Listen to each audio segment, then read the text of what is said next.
I think it's always important to, marry music and technology, especially as we move forward in the kind of digitized society we have, and make it accessible. The way we think is a little bit different, and the way we talk is a little bit different, and it's now become a strength, but at first it was a real barrier. It was almost like we were talking different languages. But I think that's actually one of the things that I love about this course, because you don't have to have a background in coding, in music. You just have to have an interest. They meshed the two sides together well. One of the things I really enjoyed was making music using non-conventional instruments.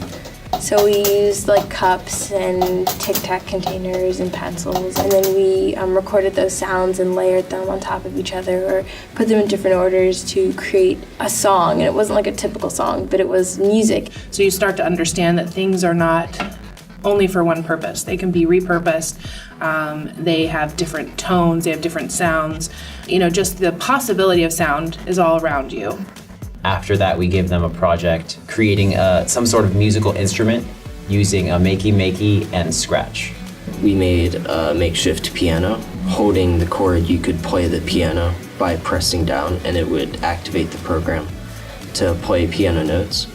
Performance is really important in having an audience, and that helps drive your focus and the result that you want. And I think we saw that in our makey projects. They really stepped it up. They were thinking, what would a lower schooler want to see? What would a lower schooler think is cool? Developing creativity and collaboration were two big parts of our course. You try to pair someone who maybe has done something a little more advanced in the computer side of things, or someone that's more comfortable with the musical side of things. I think they developed each other's understanding by trying to communicate clearly.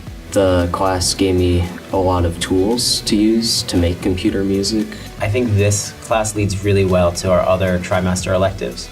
So for example, after this comes app development.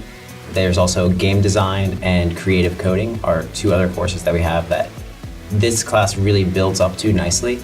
If you're looking into sound design and programming, this is something you would take. And even if you're not, it's just good to learn.